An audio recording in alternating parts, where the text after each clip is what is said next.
பேண்டியன் star next week நியூப்ரமும் தங்கமயில் ரொம்பவே கோவப்பட்டுக்கிட்டு இருக்காங்க. வீட்டில் நடக்கிற நடவடிக்கையே சரியில்லை மாமா, வீட்டில் இருக்கவங்களாம் உங்களை மட்டும் தனியாக பிரித்து பார்க்குற மாதிரி எனக்கு தோணுது அப்படின்னுவாங்க. அதுக்கு சரவணன் கோவப்பட்டுங்க, பாரு தங்கமயில், தேவையில்லாத ஏதாச்சும் பிரச்சனையை உருவாக்கி வச்சுன்னு வச்சுக்கோங்க, பார்த்துட்டு நான் சும்மா இருக்க மாட்டேன்றாங்க. உன்னுடைய வேலை எதுவோ அதை மட்டும் பாரு, அதை விட்டுட்டு சும்மா என்ன நீ இது மாதிரி எல்லாம் பேசிட்டு இருக்கேன்றாங்க.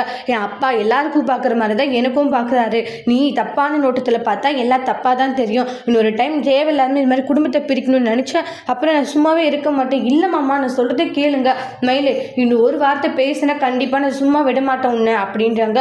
ஒழுங்காக எப்படி இருக்கணுமோ அப்படி இரு, நானும் போனால் போதுன்னு பார்த்தா ரொம்ப தான் ஓவராக போயிட்டுருக்கா அப்படின்னு சொல்லிட்டு ரொம்ப கோவப்பட்டு திட்டிட்டு போயிடுறாங்க. அப்போ மயில் இருந்துருச்சு, என்ன சொன்னாலும் மாமா புரிஞ்சிக்கவே மாட்டேங்கிறாங்க, இப்போ என்ன பண்ணுறது, ஆனால் ஏதாச்சும் ஒன்று பண்ணியே ஆகணுமே அப்படின்ட்டு பயங்கரமாக யோசிச்சுட்டு இருக்காங்க. இப்படியே விட்டால் சரிப்பட்டு வராது, கண்டிப்பாக மாமாவை எப்படியாச்சும் நம்ம வழிக்கு கொண்டு வரணும், அப்படி கொண்டு வந்தால் மட்டும்தான் நாம் நினச்ச விஷயங்கள் எல்லாம் நடக்கும் அப்படின்னு சொல்லி தங்கமயில் நினைக்கிறாங்க. அப்போ தங்கமயில் யோசிச்சுட்டு இருக்கும்போது சுகன்யா வராங்க.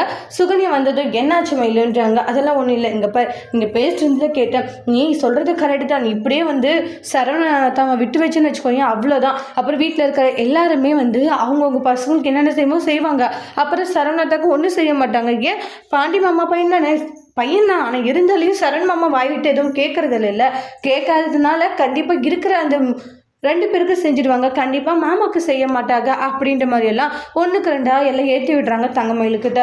தங்கமயில் ஒருவேளை அப்படி இருக்குமோ அப்படின்ற மாதிரி யோசிச்சு ரொம்ப ஃபீல் பண்ணிட்டு இருக்காங்க. அடுத்து என்ன நடக்க போகுதுன்னு வெயிட் பண்ணி பார்க்கலாம். தேங்க்யூ.